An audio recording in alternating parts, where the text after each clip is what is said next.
quero iniciar, então, compartilhando meu ecrã. Deixa eu ver aqui. E eu quero compartilhar iniciando com uma imagem. Essa imagem que vocês estão a ver aí agora. Vocês conhecem essa imagem?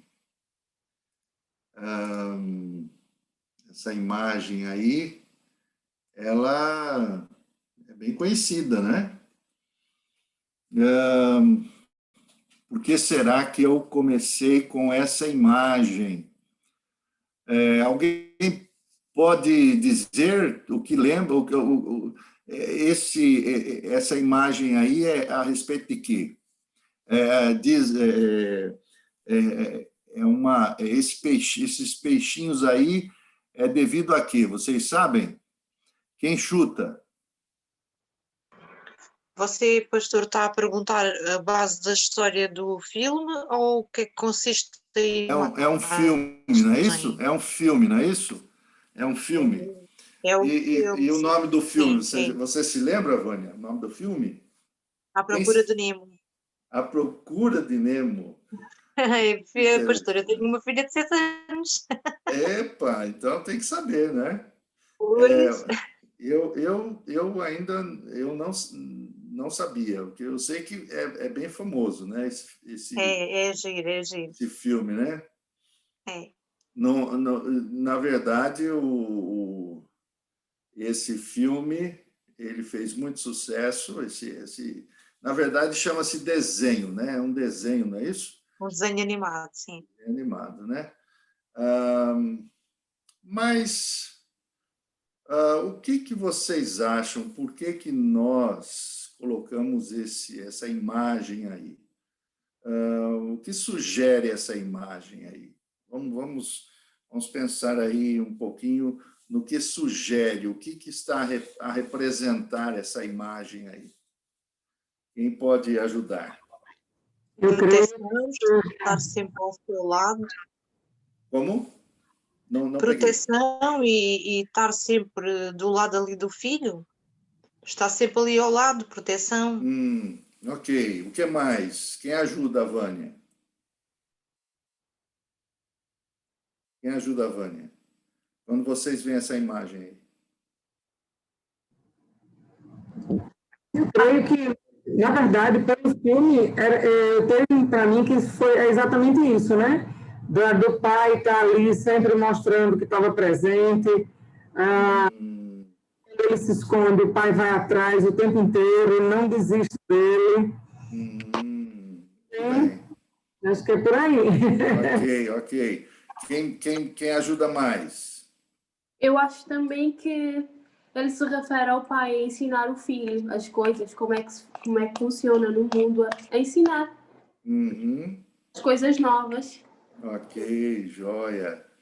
Mais alguém? Ele se perdeu e foi achado. O filho se perdeu e foi achado. Pois, olha. Alguma coisa que envolve... Bom, vocês já ouviram um ditado? E existe um ditado que eu quis puxar para essa imagem aí. O ditado é esse. Opa, ué, cadê? Não acredito. Bom, eu digo, vocês sabem, vocês conhecem aquele ditado chamado filho de peixe, peixinho é. Já ouviram isso? Já. Lá em Cabo Verde tem esse ditado? Já ouviu lá? Filho do peixe sabe nadar aqui. Filho do peixe sabe nadar.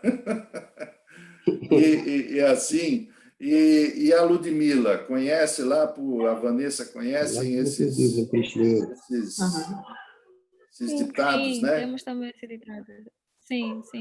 Filho de peixe, peixinho é. Portanto, peixinho é, sim.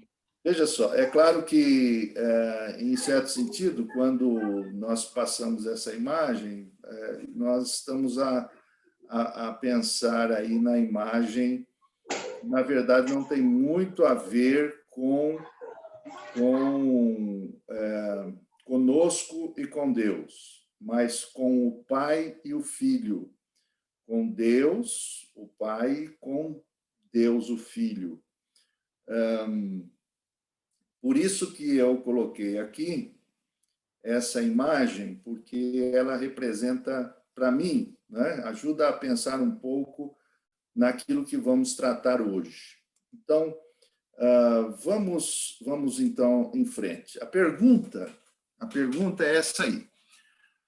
Quem é o Redentor dos escolhidos de Deus? Não é? É claro que nós já sabemos, não é? Nós sabemos, porque todos nós já temos uma tradição cristã, e nós sabemos, mas a resposta do nosso catecismo diz: o único Redentor dos escolhidos de Deus é o Senhor Jesus Cristo, que, sendo o eterno Filho de Deus, se fez homem, e assim foi e continua a ser Deus e homem, em duas naturezas distintas, uma só pessoa, para sempre.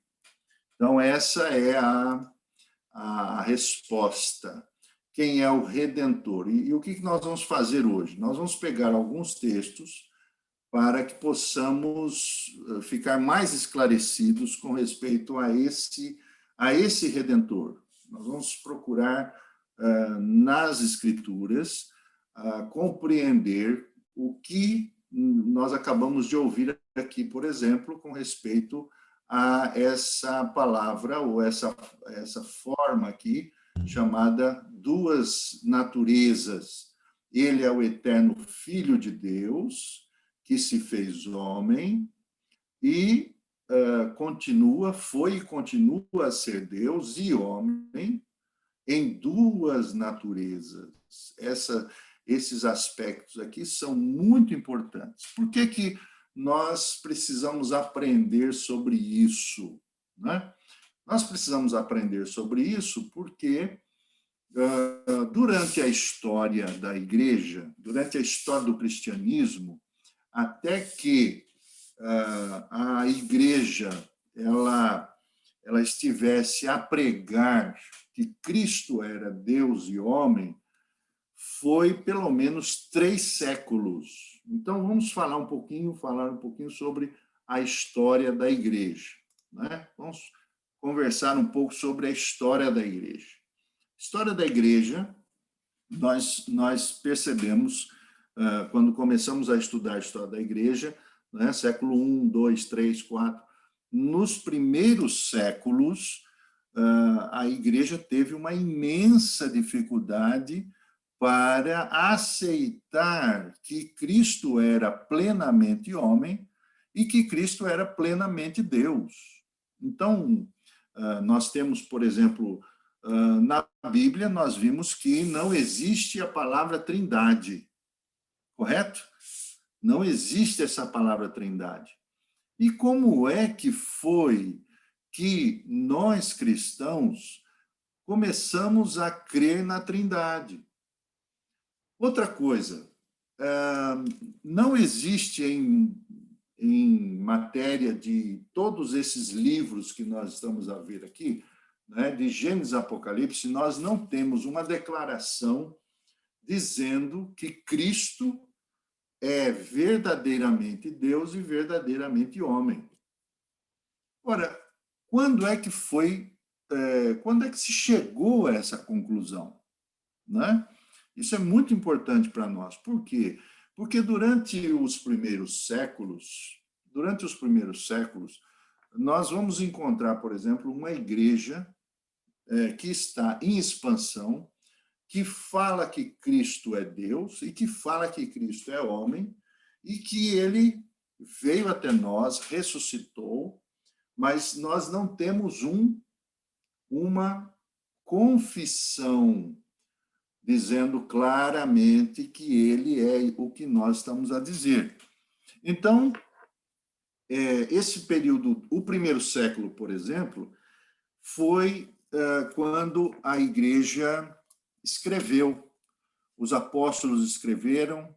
Por exemplo, a primeira carta que surgiu no Novo Testamento foi no período de 45 depois de Cristo. Quer dizer, 15 anos ou um pouco mais, né? Ou um pouco menos, existe aí alguns dados que nos vão mostrar que existe uma pequena variação. Primeira carta que apareceu para a igreja foi a carta escrita por Tiago. Então, o primeiro escrito canônico que nós temos no Novo Testamento apareceu, não foi Mateus, né? O Evangelho de Mateus, foi a carta de Tiago. Tiago apareceu em 45 depois de Cristo. Depois, então, foram aparecendo as cartas do apóstolo Paulo, que até então eram apenas cartas. Não havia, por exemplo, um código fechado dizendo, olha, as cartas de Paulo devem ser recebidas como inspiradas. Não foi, vamos dizer assim, no primeiro século. Elas eram autoritativas, elas falavam a respeito da doutrina, da obra missionária, mas ainda as coisas estavam aparecendo, os escritos estavam aparecendo. Por exemplo, os 4 evangelhos, o primeiro evangelho que apareceu foi o evangelho de Marcos. E Marcos apareceu numa região e depois, então, Mateus apareceu numa outra região do mundo romano. E depois vieram, por exemplo, o evangelho de João e o evangelho de Lucas. Cada evangelho numa região. Então, quando nós pegamos hoje a Bíblia, né, é muito fácil para nós pegar a Bíblia e dizer assim, eu acredito na Trindade, e acredito que Jesus Cristo é Deus e homem. Né? Eu acredito porque está escrito na Bíblia. Olha, a Bíblia são 66 livros. Mas a grande questão vamos pensar um pouco como é que foi formada toda esse produto, não é? Que hoje nós temos, que é a nossa fé, a nossa teologia, a nossa doutrina, os escritos, não é? Eu tenho um livrinho, se você quiser, eu posso compartilhar com você, é esse livrinho aqui, ó. Esse livrinho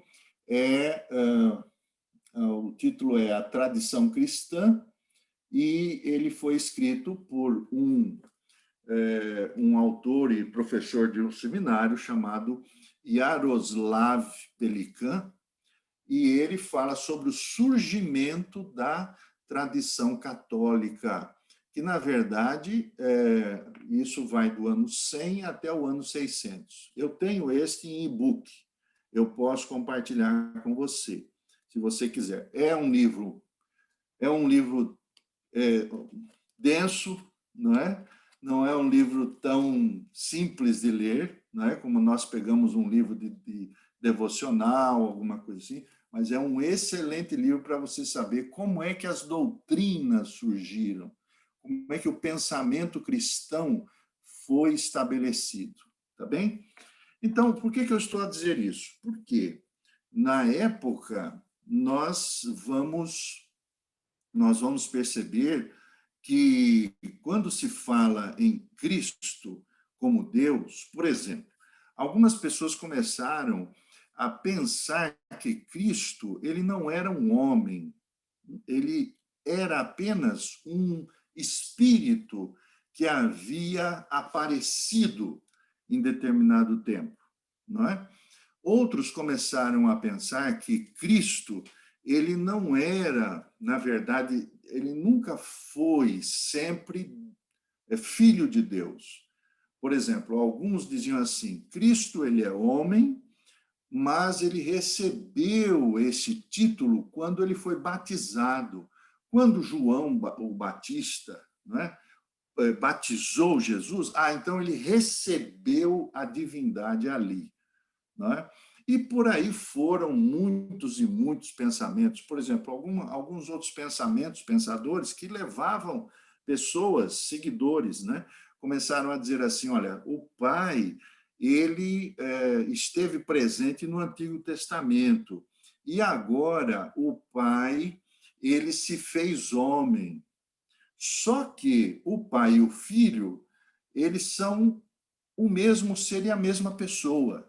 Só que aparecem, não é, em períodos durante a história. Então, o Deus se apareceu como Pai, depois Deus apareceu como Filho, e agora Deus se apareceu como Espírito. Na verdade, eles são um só. Então, diziam isso, eram pensadores, eram cristãos, não é, naquela época.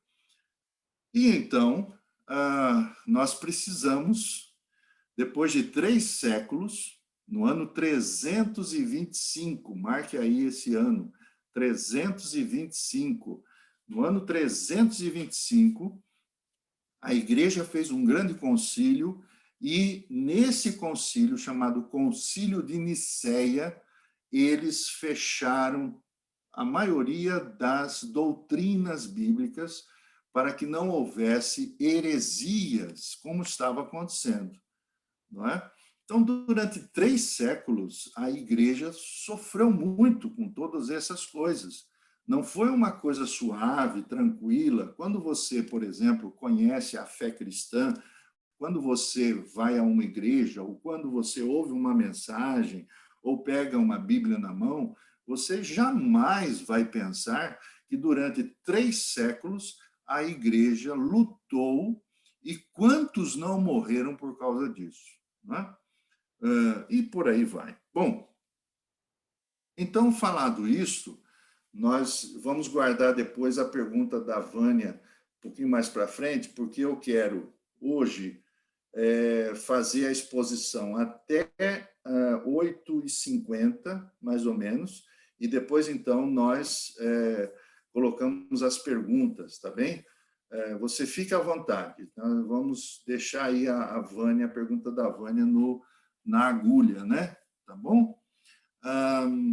Então, vamos mais um bocadinho, vamos falar um pouquinho mais. Então, dado essa questão, se você quiser até colocar a sua pergunta no bate-papo aqui, no chat, então não tem problema, pode colocar, ok?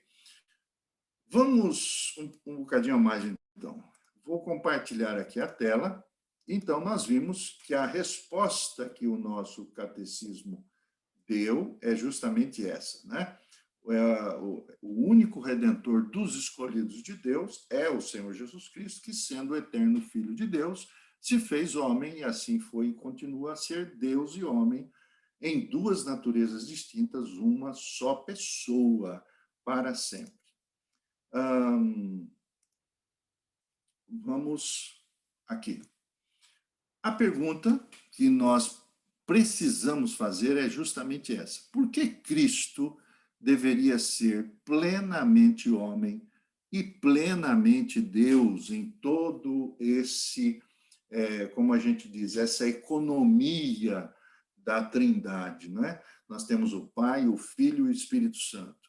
O Pai é Espírito, o Filho, ele é verdadeiramente homem, verdadeiramente Deus, e o Espírito Santo é a terceira pessoa da Trindade, que realiza espiritualmente, ou que aplica espiritualmente as verdades e a salvação no coração do ser humano.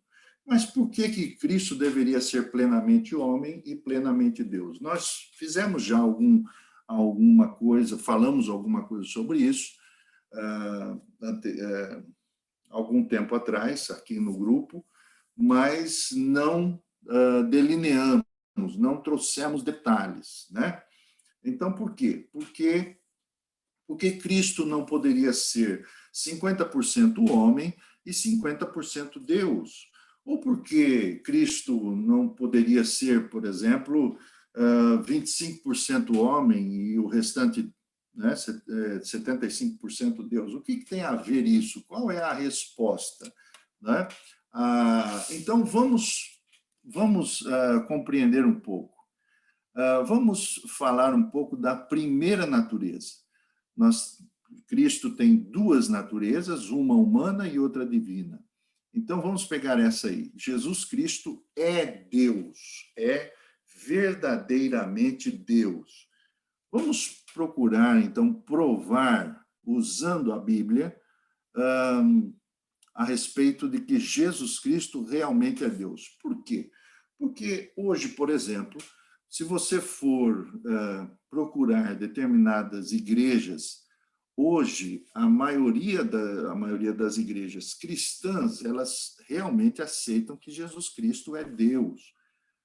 Mas existem outras que não. Por exemplo, os Testemunhas de Jeová, os Mormons, alguns ramos do Adventismo, algumas seitas, não é?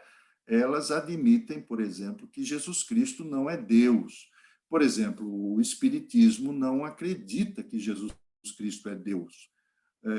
E outras mais, né? E outras mais. Então, qual é a razão? Então, vamos usar a Bíblia, e na Bíblia nós vamos perceber que declarações, tanto de apóstolos como de escritores, vão nos dar a verdadeira convicção que Jesus Cristo é Deus. Vamos pegar o primeiro. Vocês estão a ver aí primeiro versículo aí que nós colocamos, o João capítulo 1, versículo 1, né? João capítulo 1, versículo 1. E no meu ecrã, aí você já tem o versículo colocado. Eu vou pedir a Ludmila para fazer a leitura do versículo como ele está aí. Ludmila, você lê para nós? Sim. No princípio era o verbo, logos. E o verbo. Só vou fazer a leitura, o que está dentro de parênteses não, certo? Pode ler como está. Como está? No princípio era o verbo, logos, e o verbo, logos, estava com Deus, e o verbo, logos, era Deus. Muito bem. Então, essa é uma declaração que, basicamente, está relacionada também com Gênesis, não é? Gênesis, capítulo 1, versículo 1, diz o texto de Gênesis 1, no princípio criou Deus os céus e a terra. Agora, notem bem aí, eu coloquei em vermelho o que eu quero enfatizar para que nós possamos melhorar a nossa compreensão. Vamos, antes de entrar naquilo que está em vermelho, vamos primeiro falar sobre essa palavra aqui que aparece em João 1, né? O verbo, no princípio era o verbo. Que coisa estranha, né? Por que verbo? A palavra verbo aqui, ela na verdade, foi uma palavra latinizada. O que eu quero dizer com isso, latinizada? Porque quando os tradutores, por exemplo, para o português, eles foram traduzir a Bíblia do grego, do hebraico, e depois, então, usando uma ajuda também do latim, a palavra que está em latim aqui, no princípio era o verbo, em latim a palavra, o que significa o termo palavra é verbum, né?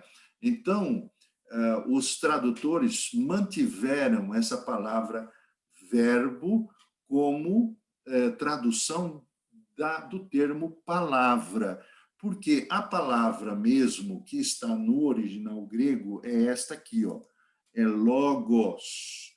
Logos. Logos é grego e, naturalmente, ela é traduzida por palavra.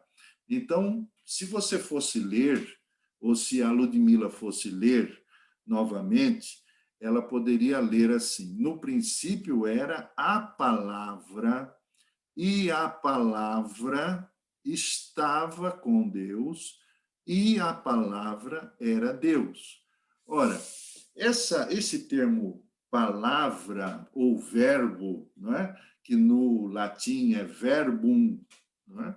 Ela tem uma designação, um entendimento muito interessante na concepção do que João quis escrever.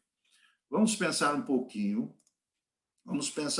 agora que João, ele escreveu, vamos ver para quem João, o apóstolo, escreveu o seu evangelho. Então, João escreveu, o apóstolo, para uma igreja que tinha estava num contexto judaico, viviam como judeus, mas eles falavam grego e possuíam uma influência grega. Então, o que fez João? João, ele, o apóstolo, escreveu, morreu em Pátimos, vocês sabem da história, né? Alguns sabem da história do João. O João, ele fez um trabalho de contextualização, certo? Contextualização. O que João fez? Ele queria provar para todos que Jesus Cristo era Deus. Jesus Cristo era Deus. Então, o que acontece? Acontece que ele utilizou deste termo logos, que é traduzida palavra, para contextualizar a pessoa de Jesus. Ora bem, o que acontece? Acontece que logos, ele não é um termo judeu, ele não é uma palavra, um termo romano, ele é uma palavra grega, com um conhecimento, uma cultura e uma filosofia grega por trás. Então, a palavra logos, ela designa, por exemplo, os gregos, eles acreditavam que haviam os deuses e havia uma manifestação de Deus no mundo dos homens. E essa manifestação, ela era, na verdade, não era Deus, mas ela era chamada de Logos. E esse Logos, ele manifestava, ele respingava a presença dos deuses por todo o mundo.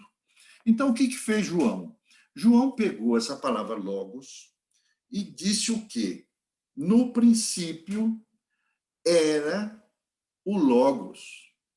Então, muito bem, aparece essa palavra, o Logos, o verbo, a palavra. E o Logos estava com Deus. E quem é este Deus? Vamos definir a palavra Deus no seu sentido literal. A palavra Deus, no sentido literal, é a palavra que vem de um verbo que significa saltar. Saltar. Já saltaram? Não assaltaram, mas já saltaram alguma coisa? Não é? O que é a palavra, o verbo saltar é uma palavra, é um verbo que tem a mesma raiz da palavra theos. Muito interessante, porque os gregos entendiam que theos era aquele que salta. É aquele que salta. Ora, não tem muito a ver para nós, né? Aquele que salta. Será que Deus era um atleta? Não tem nada a ver. A questão é que Deus é que estava além. Deus está a saltar porque ele está além. Ele é aquele que salta, está além, da onde veio a concepção do totalmente outro. Deus está distante. Deus criou todas as coisas, mas está distante. Então, essa concepção de Deus é aquele que Deus é um ser que não pode e não está perto de nós.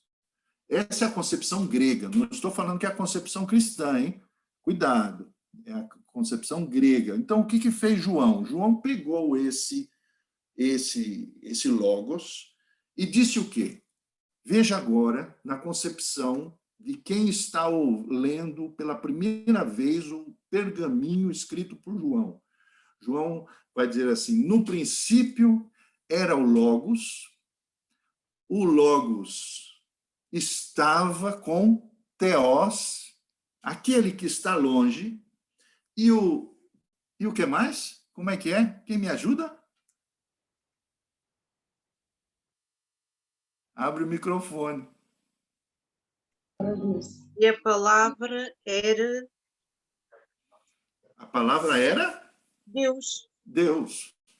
Então, o Logos, que é uma emanação, estava com Deus no princípio e era Deus. Veja que ele diz que não era um Deus, mas diz que é o Deus. Ele é Deus.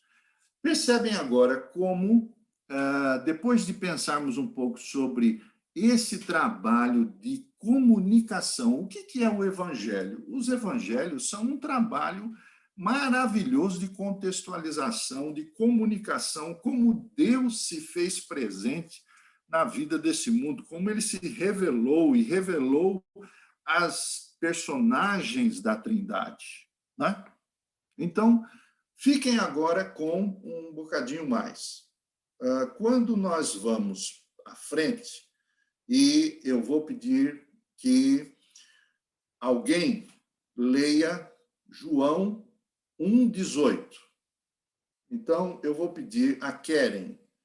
Ô, Keren, leia João 1,18. Consegue ler aí para nós? João 1,18.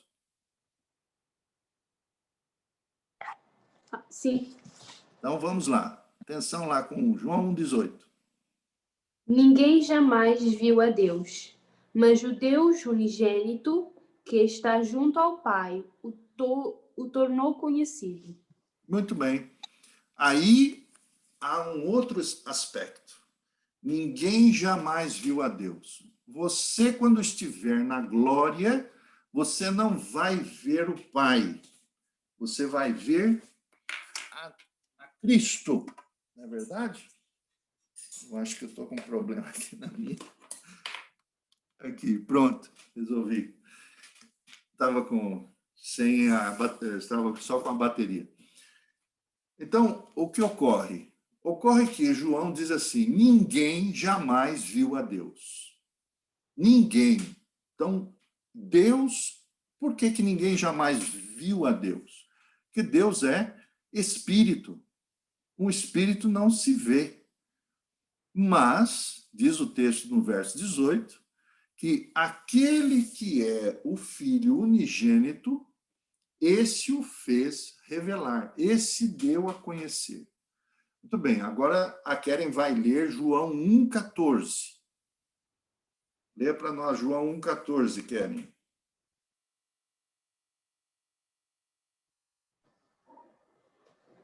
Ele diz assim, aquele que é a palavra tornou-se carne e viveu entre nós. Vimos a sua glória, glória como um unigênito, vindo do Pai, cheio de graça e verdade. Muito bem. Agora você vai unir o Logos e vai unir o Filho de Deus. O Filho. Então, diz aí o texto, o início, a palavra se fez carne e habitou entre nós e vimos a sua glória como a glória do unigênito do Pai. Ora, então agora você tem Logos e você tem unigênito. O unigênito é quem revela o Pai. No versículo 18 diz isso. E agora, aquele Logos que estava com Deus e que era Deus, agora ele faz carne, habita entre nós e vemos a sua glória. Ora, agora as coisas começam a fazer alguma ter alguma noção de quem é esse Logos, de quem é esse Filho. Mas vamos um bocadinho a mais, e eu vou continuar compartilhando a minha tela. Vamos deixar esse versículo um pouco à frente, para discutirmos um pouco à frente. Mas vamos ver outro versículo.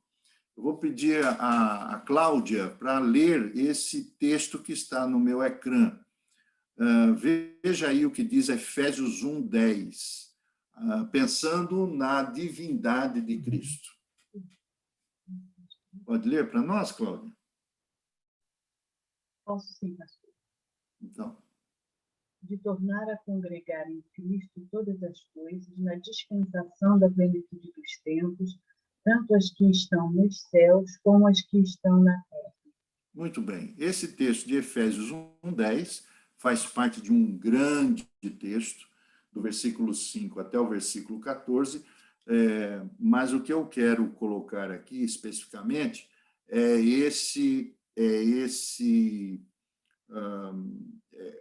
são essas palavras em vermelho.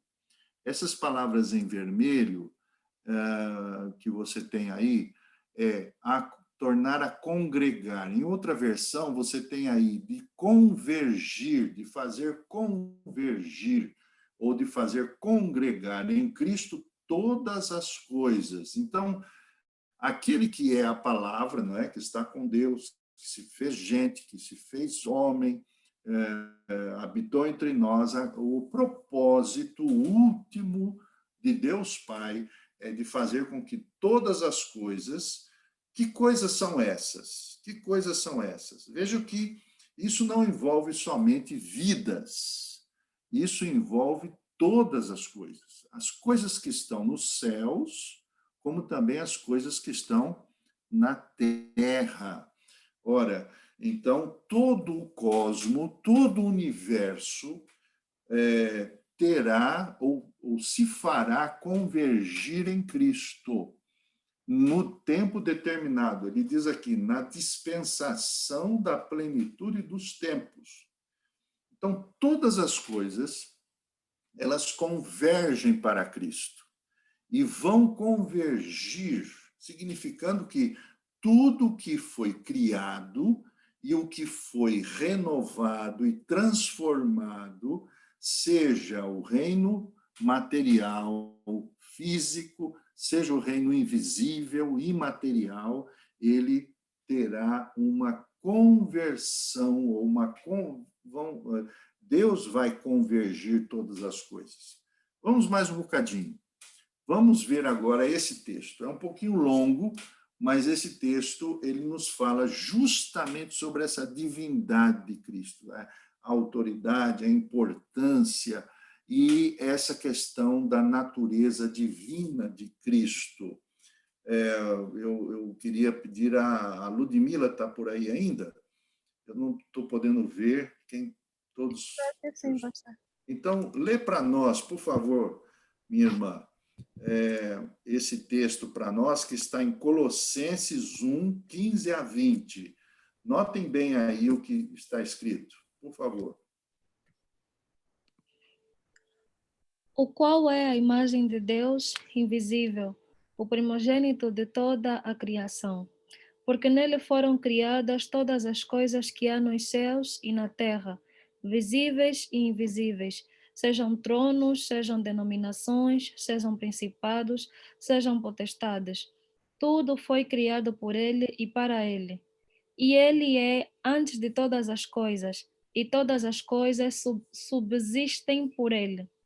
E ele é a cabeça do corpo da igreja, é o princípio e o primogênito dentre os mortos, para que em tudo tenha a preeminência, porque foi do agrado do Pai que toda a plenitude nele habitasse, e que, havendo por ele feito a paz pelo sangue da sua cruz, por meio dele reconciliasse consigo mesmo todas as coisas, tanto as coisas que estão na terra como as coisas que estão nos céus. Muito bem.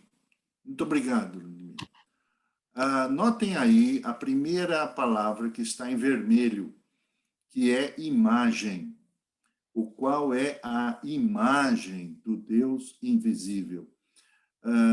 Cristo é a imagem. A palavra imagem, que está aí no vocabulário, ou melhor, no texto grego, significa o qual é o ícone. A palavra ícone é muito importante para nós aí. E o que é um ícone? Nós já falamos sobre isso. Ícone é uma representação, é um símbolo, mas, na verdade, é um espelho. Na verdade, quantas vezes, por exemplo, o Senhor Jesus disse: quem vê a mim, vê o Pai. Você se lembra de que isso está em João, capítulo 14, quando Filipe perguntou para Jesus, não é? Senhor, mostra-nos o Pai. Né? E o que Jesus disse? Filipe, tanto tempo eu estou com vocês e você me pergunta a respeito disso. Quem vê a mim, vê ao Pai. Então, ele é a imagem do Deus invisível. Outro ponto interessante desse texto é essa palavra aqui, porque nele foram criadas todas as coisas que há nos céus e na terra, visíveis e invisíveis, sejam tronos, dominações, principados, potestades, tudo foi criado por ele e para ele. Então, perceba que esse texto de Paulo ele está relacionado também com o texto que nós lemos em João, não é? João, como aquele que o nosso Senhor Jesus Cristo, aquele que através dele foram criadas todas as coisas, no céu, na terra. Outro aspecto importantíssimo é a eternidade de Cristo. Aqui diz assim, ele é antes de todas as coisas. Todas as coisas subsistem por ele. Percebam que nada está desconectado de Cristo. Não é?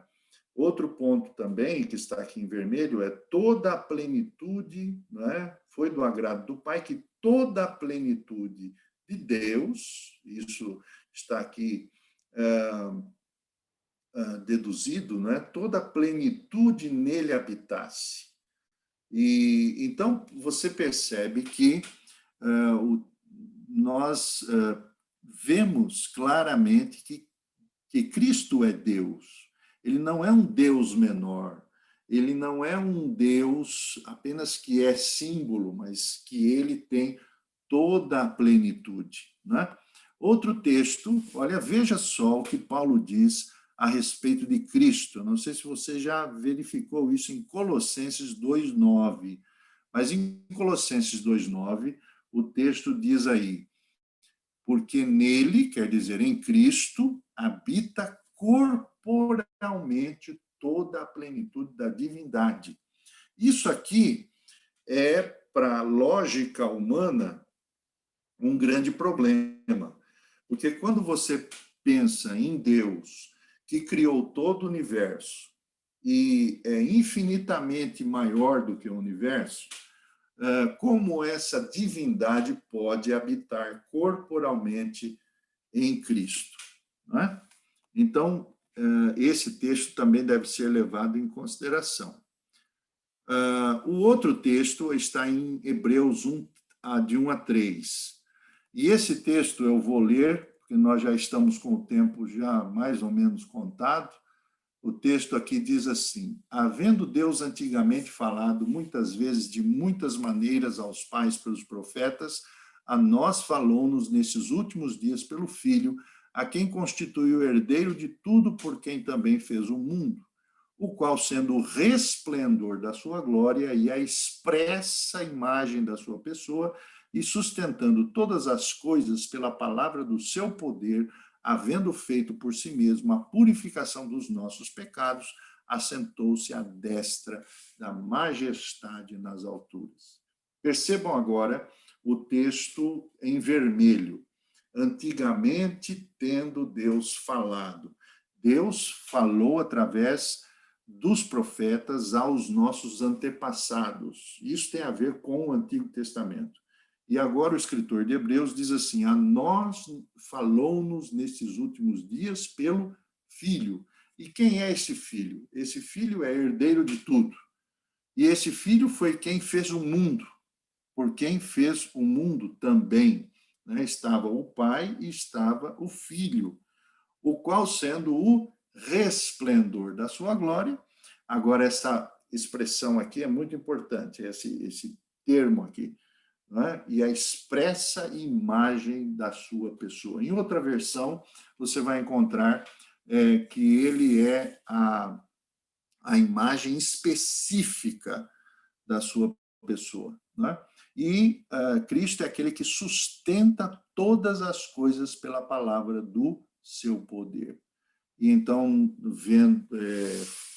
nos lembramos aqui da purificação que ele fez dos nossos pecados e assentou-se à destra da majestade nas alturas. Temos aqui mais alguns outros textos, mas eu queria voltar agora e ouvir um pouco vocês, não é? E que vocês ficassem à vontade para fazer alguma pergunta do que nós colocamos. Temos aqui...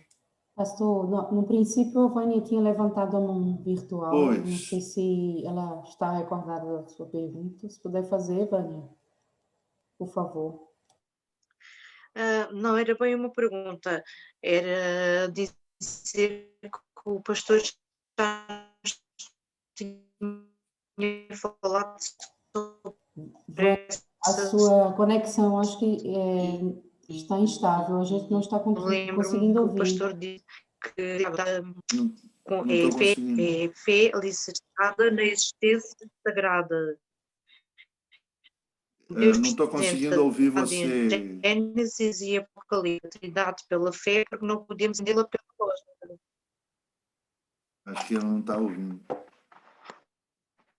Não tá, a sua conexão está instável, Vânia. Veja aí. Está-me a ouvir agora melhor, pastor? Está muito instável. Não estou conseguindo ouvi-la. Só alguns pontos, assim, bem espalhados. Segura um pouquinho sua pergunta, Vânia. Se alguns outros irmãos tiverem alguma pergunta, alguma colocação, alguma participação, por favor, nos ajudem.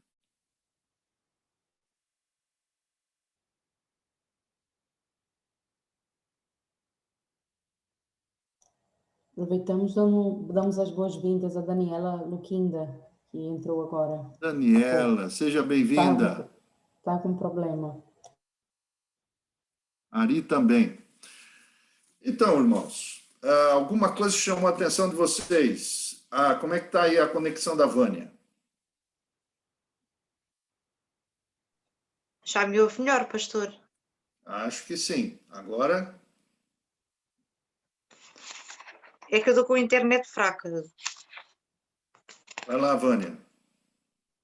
Eu estava a dizer, pastor, que já tinha falado sobre aquela situação da Trindade e nos ensinou que nós, cristãos, aceitamos a doutrina da Trindade pela fé, porque não podemos entendê-la pela lógica, e que o Deus está presente na Trindade em Gênesis e Apocalipse. Quando você falou no início sobre a Trindade. Sim.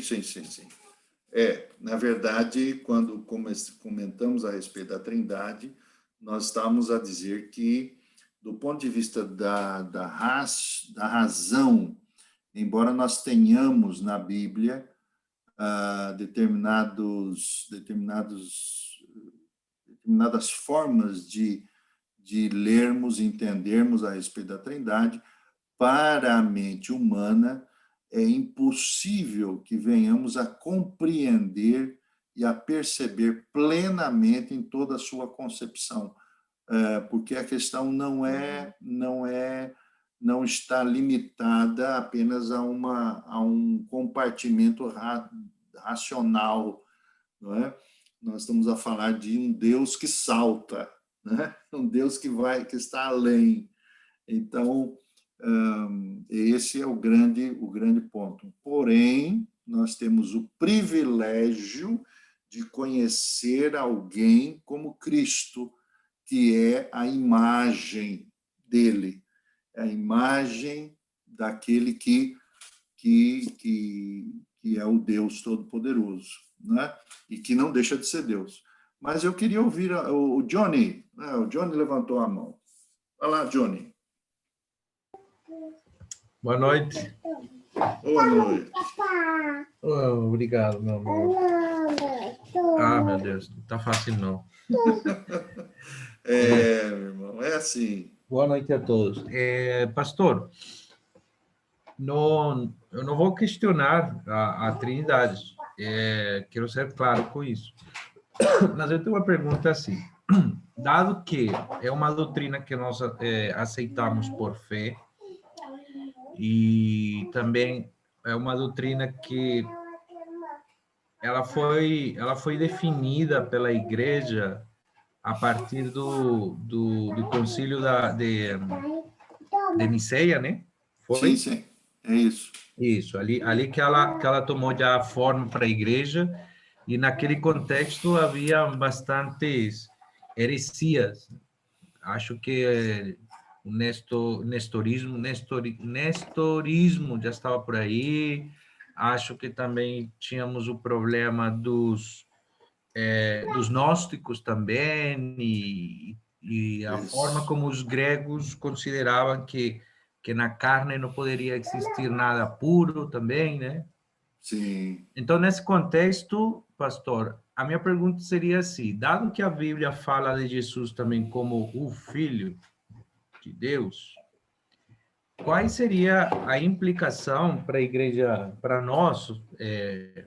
Obviamente, a implicação direta seria a destruição da doutrina da Trindade. Mas qual seria a implicação teológica ou implicação prática para a igreja caso se tivesse mantido a ideia de que Jesus era somente o Filho e não se tivesse estabelecido a doutrina da Trindade, sendo Cristo Deus mesmo? Ok. Do ponto de vista da fé, em primeiro lugar, da fé, nós jamais seríamos realmente eternos. Então, o que está em jogo aí é a nossa eternidade, a possibilidade de você, como ser humano, corrompido, miserável, se Cristo fosse apenas homem, ou vamos dizer assim, um quase Deus, mas não Deus na sua totalidade, ele jamais iria completar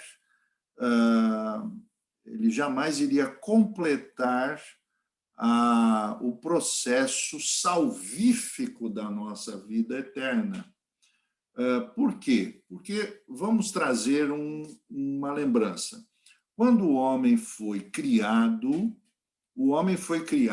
à imagem, segundo a imagem e semelhança de Deus. Muito bem. Então, o homem é um ser, uma pessoa que vamos dizer assim, é uma imagem de Deus. Ora, que Deus é esse? Ora, Deus é não apenas o Todo-Poderoso, mas Deus é aquele que em Cristo é homem. Ele é Deus e homem. Onde é que nós vamos encontrar Deus homem? Nós vamos encontrar Deus homem lá no Gênesis, antes da queda, quando Deus fez todas as coisas, ele estava lá, a Trindade, o Deus Filho, o Espírito e o Pai. O que ocorre é que, quando Cristo é ele que vai criar, se você ler, por exemplo, João 1:2, você vai ver o quê? João 1:2 está escrito lá, que nada do que foi feito se fez, é isso? Quem me ajuda aí? João 1, 2 e 3. João, o Evangelho, 1, 2 e 3. No meu, pastor, está. Aquele que é a palavra estava no princípio com Deus. Todas as coisas foram feitas por meio dele, e sem ele nada foi criado. Então, o versículo 3, obrigado, Vânia. O versículo 3 diz: todas as coisas foram feitas pelo Logos, pelo Filho. E sem o Filho, nada do que foi feito se fez. Então, significa que quando Deus criou o homem, o Filho está lá a criar. Quando Deus está a falar, haja luz, quem fala é o Filho. Quem dá o nome lá, quem cria a separação entre as águas de cima e de baixo, quem forma a terra, é o Filho. É o Filho. Então, o Filho está lá. Quando o homem rompe com Deus, porque o Adão, ele é o primeiro Adão, não é? Ele é o primeiro. Quando ele rompe com Deus, ele justamente está perdendo aquela comunhão intrínseca que o levaria à eternidade. Veja que o homem era imortal e iria se tornar eterno, mas não ainda era. Se o Filho, quando ele vem, ele não fosse plenamente como Adão, porque quem é Adão? Adão é igual a Jesus. E Jesus igual a Adão, no seu sentido da plena humanidade. Então, se o Senhor Jesus não fosse igual a Adão, não fosse homem e igual a Deus, e se não fosse Deus, todo o processo salvífico estaria fadado ao fracasso. Então, esse é o aspecto mais importante da nossa concepção do que seja a nossa soteriologia, quer dizer, a doutrina da nossa salvação está fundamentada nesse aspecto da plena humanidade de Deus, de Jesus, e a plena divindade de Jesus. Porque se Jesus não fosse Deus na sua plenitude, ele seria um anjo, né? Ele seria uma criatura. Ora, criatura alguma pode satisfazer a justiça de Deus. Ele seria uma criatura, na verdade, por exemplo, os espíritas e os mormons, eles admitem que tanto Satanás e Jesus fossem irmãos, né? A grande diferença entre Satanás e Jesus é que eles têm espíritos diferentes. Quer dizer, o espírito de Jesus é mais iluminado do que o de Satanás, né? Quer dizer, Jesus não é um anjo, Jesus não é um ser criado como os testemunhos de Jeová, os arianos, né? Na época lá de 325, os arianos admitiam que Jesus era um Deus menor, né? um anjo forte, né? Então, essa é a nossa resposta, né? Imagine só se Jesus não fosse Deus. Mas vamos lá. E então, o que gostariam o que chamou a atenção aí?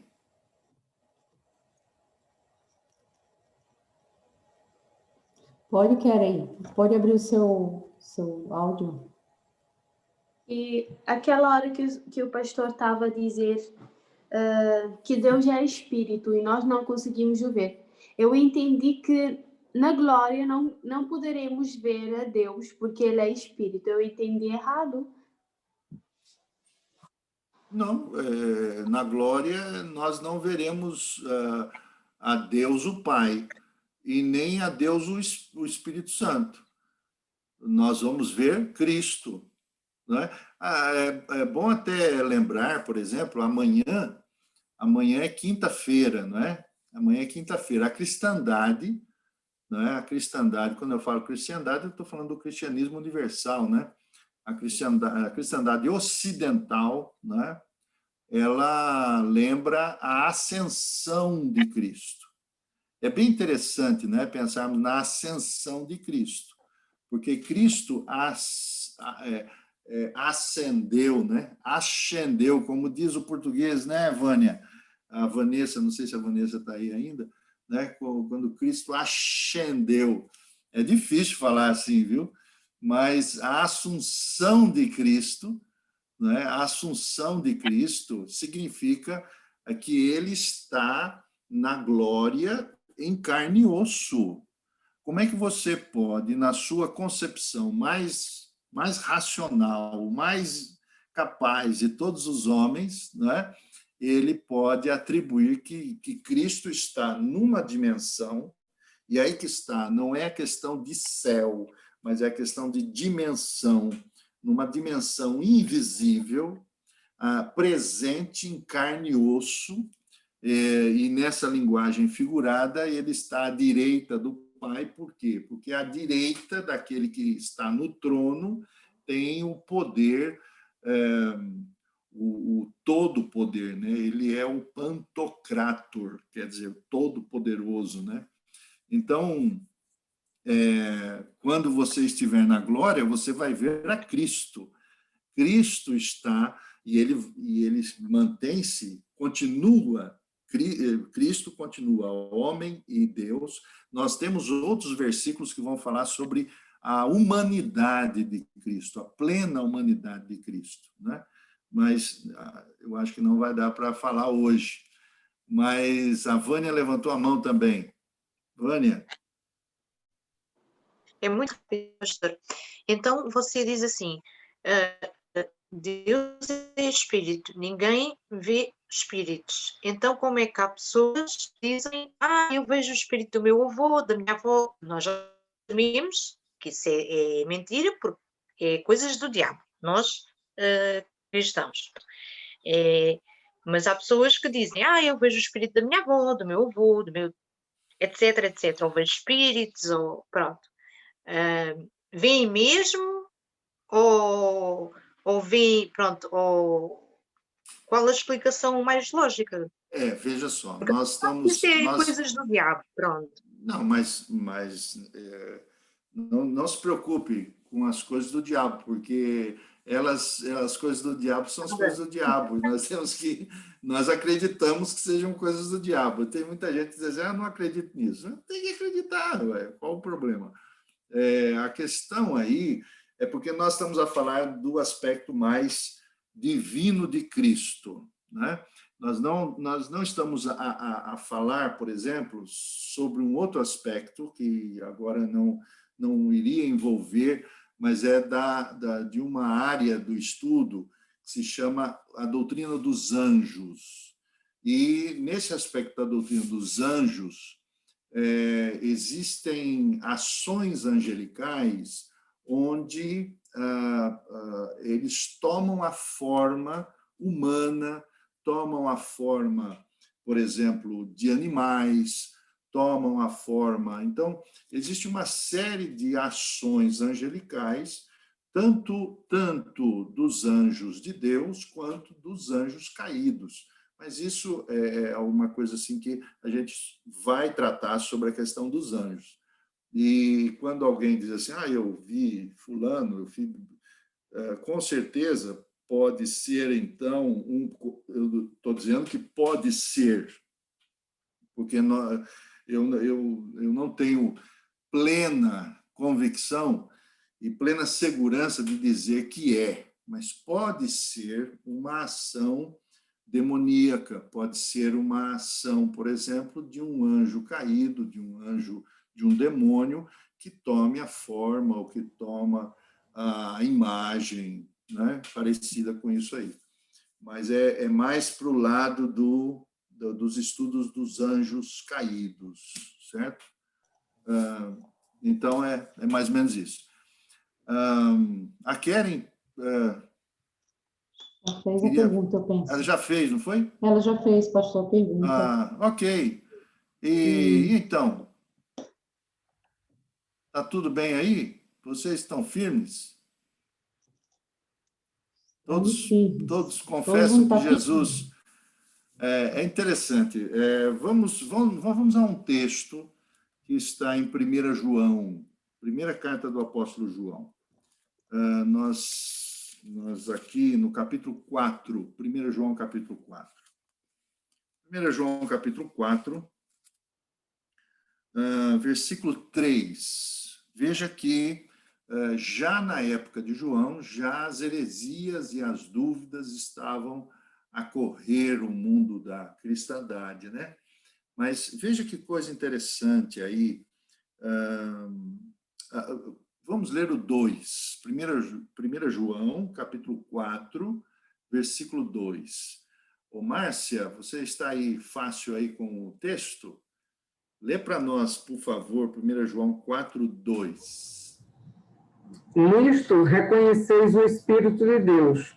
Todo espírito que confessa que Jesus Cristo veio em carne é de Deus. Muito bem. É isso. Obrigado. Veja que coisa interessante. Naquela época, nós já tínhamos problemas de pessoas que não admitiam, que não acreditavam que Jesus Cristo havia vindo, ou teria vindo em carne, quer dizer, não teria se encarnado. E essa doutrina dentro da igreja, essa doutrina dentro do cristianismo, logo no inicial, primeiro século nós estamos a falar disso, hein? Era uma doutrina que o próprio Johnny, ele lembrou que chamava-se gnosticismo. O gnosticismo, agora só vou pegar uma área do princípio do gnosticismo, que atribuía que Deus jamais poderia se fazer presente num ambiente terreno. Quer dizer, todos os espíritos, ou todo o espírito bom, ele jamais podia tocar na terra, porque a terra, ou tornar-se físico, era algo maligno. Dado a ideia de que a carne, né, que a matéria era má e que o espírito era bom. Ora, se Deus é bom, então ele é espírito, mas o homem, né, é físico, então ele é mau. Então, jamais Deus, ou vamos dizer assim, Cristo, que era Deus, poderia se fazer homem, se fazer carne. Então, essa era uma das premissas, né? Essa era uma das ideias do gnosticismo, uma doutrina que, para nós, hoje ela está muito frequente, sempre foi, principalmente na época medieval, mas agora, especialmente, você vai encontrar, por exemplo, gente que tem uma deficiência muito grande de acreditar que Jesus pode ser Deus, porque Deus, ele é o totalmente outro, ele está além, e ele é santíssimo. Como é que pode um Deus todo-poderoso, santo, infinito, se fazer gente? Porque ser gente é viver no pecado. Então, como é que o homem de Jesus Cristo poderia ser Deus? Não é? Veja que confusão, isso era uma confusão ainda no primeiro século. Não é? Então, nós vamos encontrar isso, por exemplo, e por isso, daí surgiu uma filosofia que bate na nossa cara, desculpa falar assim, mas bate na nossa cara todos os dias, que é o dualismo. Você sabe o que é dualismo. Então, o dualismo, ele é uma crença de que existem coisas santas e coisas não santas. As coisas santas, elas têm a ver com Deus. As coisas que são profanas, elas têm a ver conosco. Então, por exemplo, existem pessoas que creem que domingo é o dia santo, mas que os outros dias são dias profanos. O dia santo, ele é especial. Os outros dias, eles são seculares, é quando a gente trabalha. Quando, na verdade, quando Cristo, e esse é o modelo, veja, o princípio da santificação de tudo, ou da profanação de tudo, né? Vamos pensar na santificação de tudo, o modelo de Jesus. Porque quando Jesus se fez homem, ele uniu a divindade com a humanidade. E então todas as coisas em Cristo se tornaram santas. Não existe mais dualismo. Então, quando você, que é cristão, e você crê e entrega-se a Cristo, torna-se, pela graça de Cristo, uma nova vida, todas as coisas tendem a se promover como por exemplo, os seus dias, a sua profissão, não é? Tudo é santo.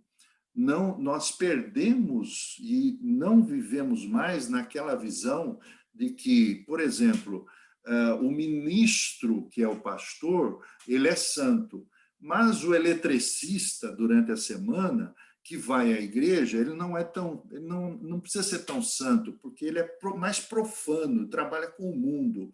Então, você vai ter, por exemplo, aquela ideia dos ungidos e dos não ungidos, dos mais especiais e dos menos especiais, quando, na verdade, o pastor ele tem o Espírito Santo, tanto quanto o eletricista da igreja que tem o Espírito Santo.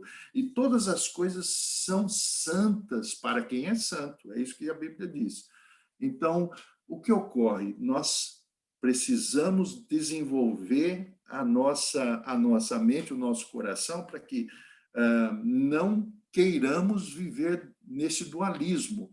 O dualismo é muito perigoso. E outra coisa, o dualismo ele é uma mancha satânica na vida do servo de Deus. Existem, por exemplo, pessoas que dizem: eu só canto músicas sagradas.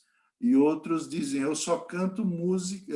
Outros dizem: não, eu não sou como aquele que canta música profana, não é? Quer dizer, o profano e sagrado está na nossa vida todos os dias. E nós precisamos cuidar disso, porque esse é um lado primitivo da religiosidade. Perceba que essas coisas existiam no Antigo Testamento, mas quando Cristo vem, ele unifica a sua vida com a sua vida, o Deus homem, né? Ele unifica todas as coisas. Isso tem, quando falamos sobre encarnação, a doutrina da encarnação, ela possui grandes consequências na vida, na nossa vida atual, né? Então é isso. Ok. Muito bem, pastor. Eu não sei se mais algum irmão tem alguma dúvida, mas fale agora ou cale-se para sempre. Eu vou... A Sânia, tem alguma dúvida, Sânia? Não, né? Bom, fugindo um pouquinho... A Keren. A Keren tem? Assim. Desculpa, Keren, eu não lhe vi. Tá, Keren, pode fazer. É só uma dúvida, pastor, e podia-me explicar melhor aquela coisa de fomos feitos em Cristo? É uma dúvida. Fomos feitos em Cristo. É isso? O texto que me lembra está em Efésios, capítulo 2, versículo 10. Capítulo 2, versículo 10 de Efésios, que diz aí: porque somos feitura dele, não é? Eu peço que você leia. Somos feitura dele, criados. Efésios 2, 10. Diz assim: ao levar meus filhos à glória, convinha que Deus, por causa de quem e por meio de quem tudo existe, tornasse perfeito mediante o sacrifício, o sofrimento. Efésios? Acho que é em Colossenses 1, 15 a 20. Certo, mas pega o Efésios 2:10. Ok. Já li. Pode ler. Outra vez? Efésios. Efésios? Eu estou lendo Hebreus, sim, desculpa. Acontece com as melhores cabo-verdianas, viu? Sim. Porque somos criação de Deus, realizados em Cristo Jesus para fazer boas obras, os quais Deus preparou antes para que os praticássemos. Então, Efésios 2:10, veja que esse texto está ligado à nossa salvação, né? Mas aqui diz, porque somos feitura sua, criados em Cristo Jesus. É justamente essa criação, essa nova criação. Somos parte agora da nova criação. Você citou um outro texto que eu acho que eu acabei falando também, que é Colossenses, não é isso? Uhum. Qual é o texto mesmo, por favor? É Colossenses 1:15. Colossenses 1:15. Isso, Colossenses 1:15, é isso? Sim, o primogênito de toda a criação, não é isso? É isso que você estava querendo dizer? E ele diz que nele fomos feitos, fomos criados, que em Cristo fomos criados. Eu queria entender essa palavra, em Cristo fomos criados, como assim? Ok.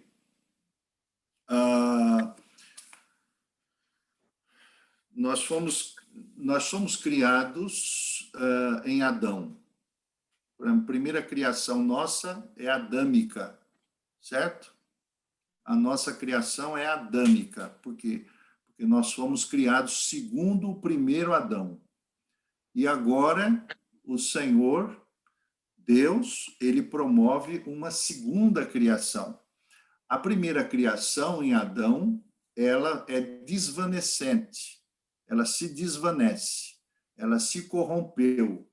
Então, essa é aquela que nós estamos a viver agora. Contudo, a criação em Cristo é a que gera dentro de nós o estar em Cristo, quer dizer, o facto de você estar em Cristo, você agora participa de uma nova criação. Essa é a primeira ressurreição, né? É interessante que Apocalipse fala sobre a primeira ressurreição. Nós passamos por duas ressurreições. A primeira ressurreição é a ressurreição do espírito. Isso significa por quê? Porque o teu espírito está morto. Enquanto você é da geração adâmica, a geração adâmica ela está, embora viva, mas vai desvanecendo, vai se corrompendo.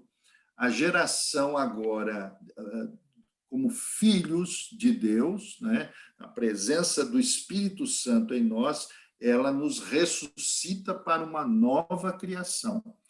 É tanto que essa palavra nova criação, ela tem a ver também com 2 Coríntios 5:17, não é?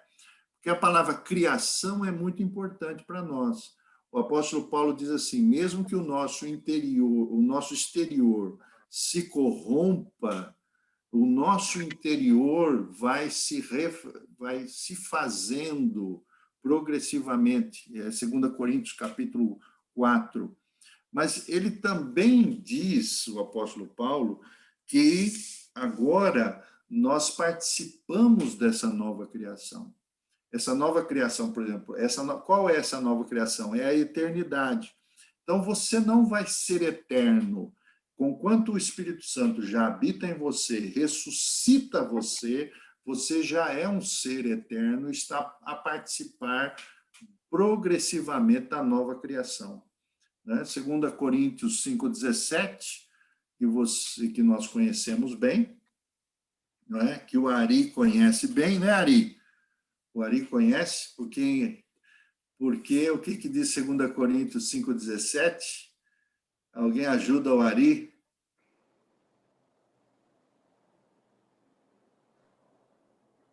Assim que se alguém está em Cristo, nova criatura é. E as coisas velhas já passaram. Isto. E tudo se fez novo. Se alguém está em Cristo, olha aí, em Cristo aí. Em Cristo. Por quê?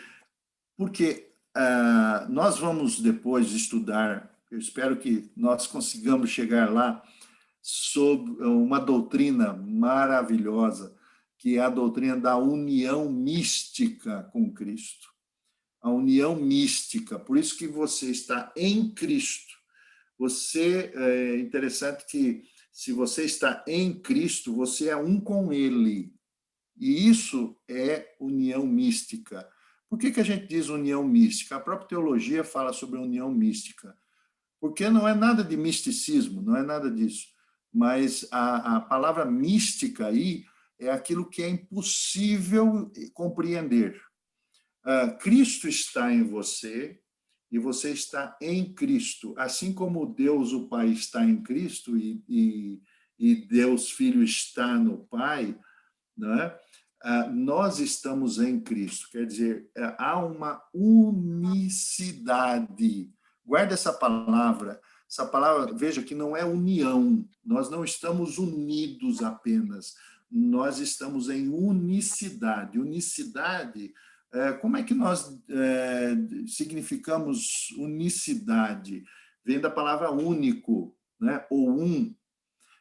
Você se lembra da palavra que está escrito em João, capítulo 17, versículo 21. João 17, 21. A Sânia pode ler para nós, João 17, 21?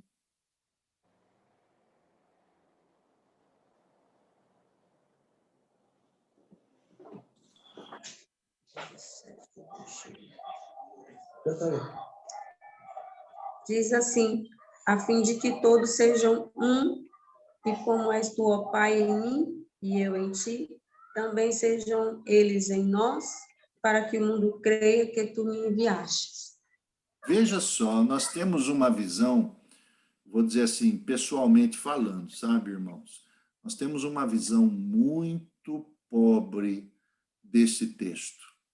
É muito pobre. Por quê? Porque nós temos não sei, uma dificuldade, é por causa da nossa fé, mas também da nossa racionalidade, ou vamos chamar de nosso racionalismo.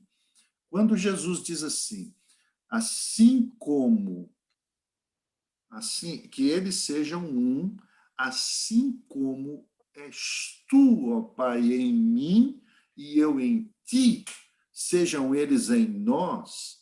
Isso significa que Jesus não está dizendo que nós sejamos unidos ou possamos manter uma união com outros, ou que nós mantenhamos uma união com o Pai e o Filho, mas que nós sejamos um no sentido de uma unicidade.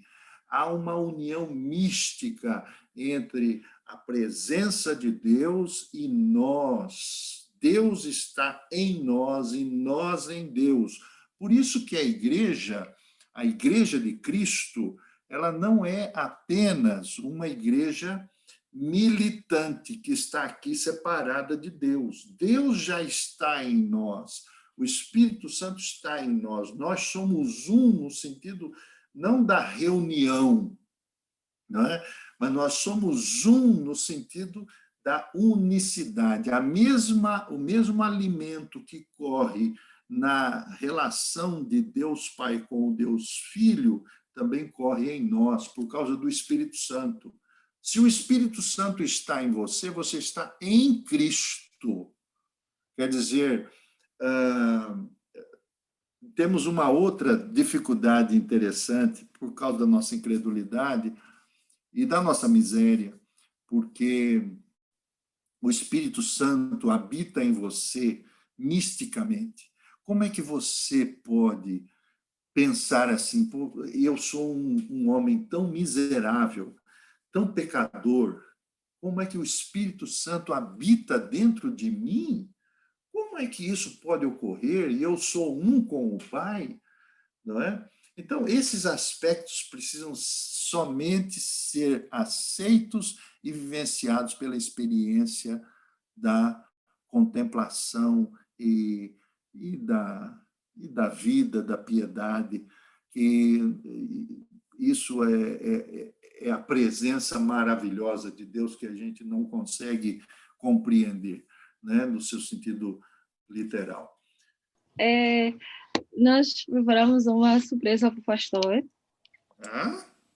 Sim, visto que a semana passada foi o aniversário do pastor, então nós, irmãos, queríamos agradecer ao Senhor pelo aniversário do pastor e tal como eu já frisei no grupo, né?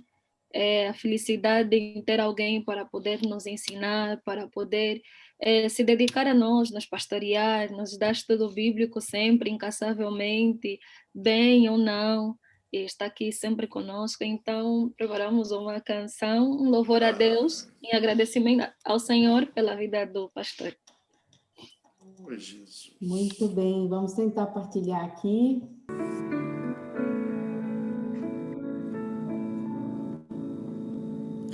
Se paz a mais doce me deres gozar, se dor a mais forte sofrer, oh, seja o que for, tu me fazes saber que feliz com Jesus sempre sou.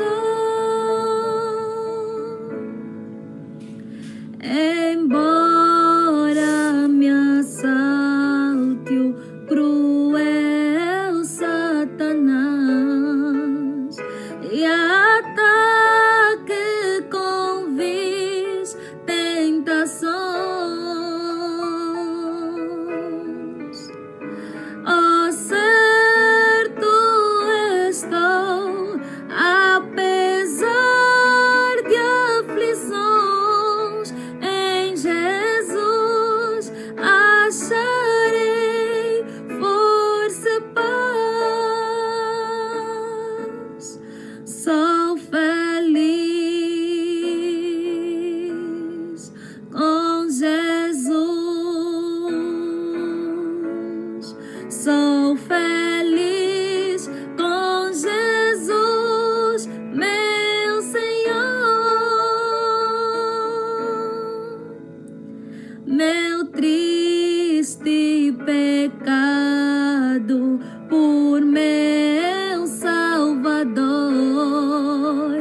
foi pago de um modo cabral. Valeu, meu Senhor, oh, mercê sem igual. Sou feliz, hoje vivo na luz. Sou feliz com Jesus. Sou feliz com Jesus, meu Senhor. A vinda eu anseio do meu Salvador.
26, 24 a 26. O Senhor te abençoe e te guarde. O Senhor faça resplandecer o seu rosto sobre ti e tenha misericórdia de ti.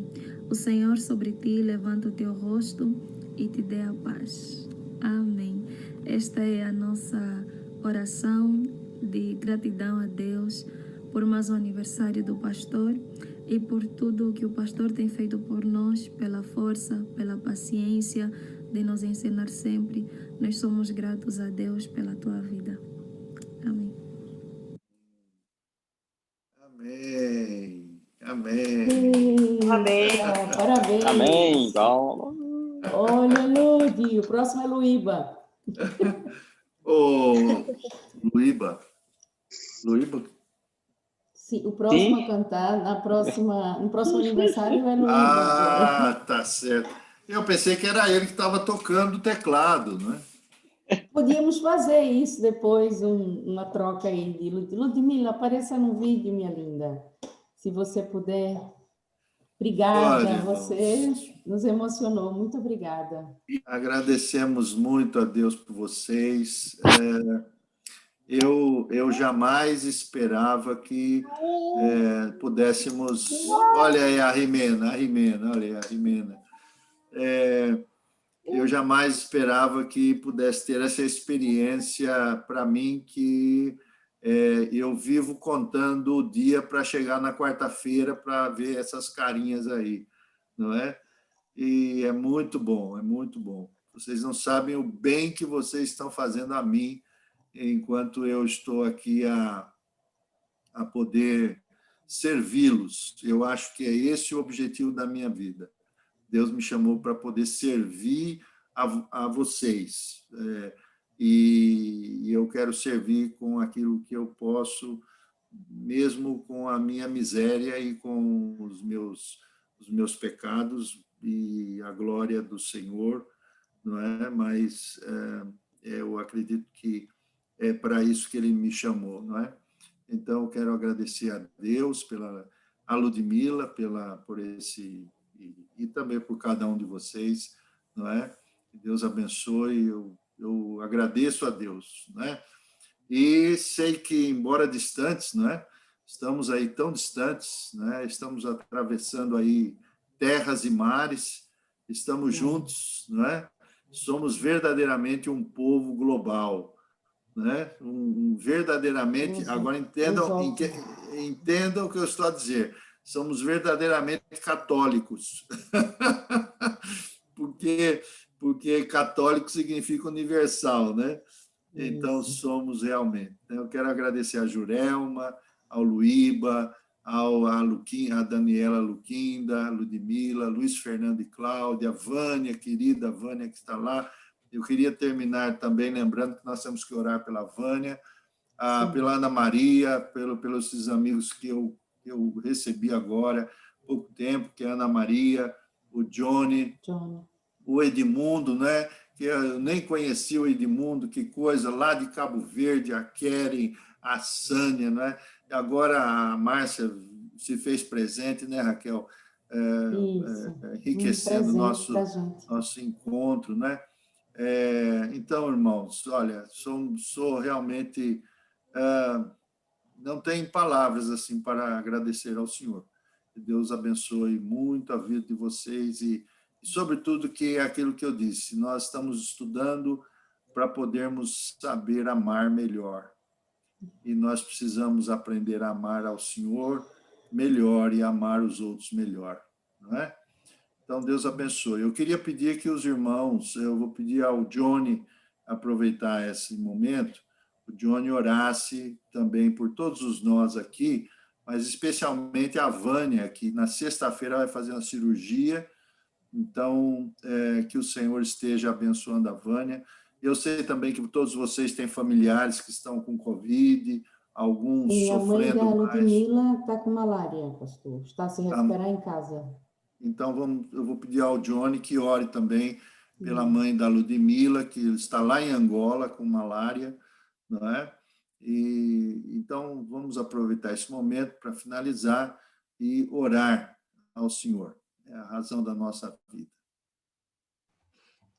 Deus e Pai, nós mais uma vez agradecemos, Deus, pela oportunidade, pelo privilégio de nos reunirmos, Pai, como irmãos, e principalmente para estudar a Tua Palavra, Senhor, mas que seja um momento também especial para honrar, Senhor, o pastor, como servo Teu, Senhor, que Tu lhe permites hoje celebrar, Senhor, junto de nós mais um ano de vida. Muito obrigado, amado Pai, pelo presente também que foi entregue através deste dom precioso que tens dado a Ludmila, Senhor. Aproveitamos para pedir, Senhor, que tragas cura e cuidado à sua mãe, Senhor. Isso. Sabemos quão difícil é ter os nossos parentes longe, quão difícil é ter os nossos parentes doentes, mas nós sabemos que Tu és soberano e Tu és um Deus que é cheio de misericórdias, Pai. Nós pedimos e clamamos a Ti, ó Deus, por uma pronta recuperação, Senhor. Aproveitamos também, Senhor, para orar por nossa irmã Vânia, que será, Senhor, na Tua vontade intervinda, Pai, pelos médicos, Senhor, para fazer uma cirurgia que só Tu saberás, Pai Santo, exatamente o que ela tem. Mas nós clamamos a Ti, Senhor, que independente qual seja o motivo, Senhor, desta intervenção, a Tua mão, Senhor, como sempre esperamos que esteja ali, Senhor, poderosa e nos mostrando mais uma vez, Senhor, que Tu dá ciência, que Tu dá sabedoria aos homens para serem médicos e para ser o que somos. Obrigado, Senhor, então, por esta igreja que se levanta. Obrigado, Senhor, por este grupo de irmãos que nos reunimos, Senhor, para Te louvar. Clamamos a Ti, ó Deus, pela paz do mundo. Clamamos a Ti pela paz em Israel, pela paz no Brasil. Clamamos a Ti pela paz na Colômbia, Senhor. Clamamos a Ti, Senhor, por saúde, Pai Santo, que nos permitas em breve poder nos reunir, Senhor, de forma presencial e continuar a Te louvar. Em Cristo Jesus oramos, Senhor. Amém. Amém. Amém. Amém. Amém.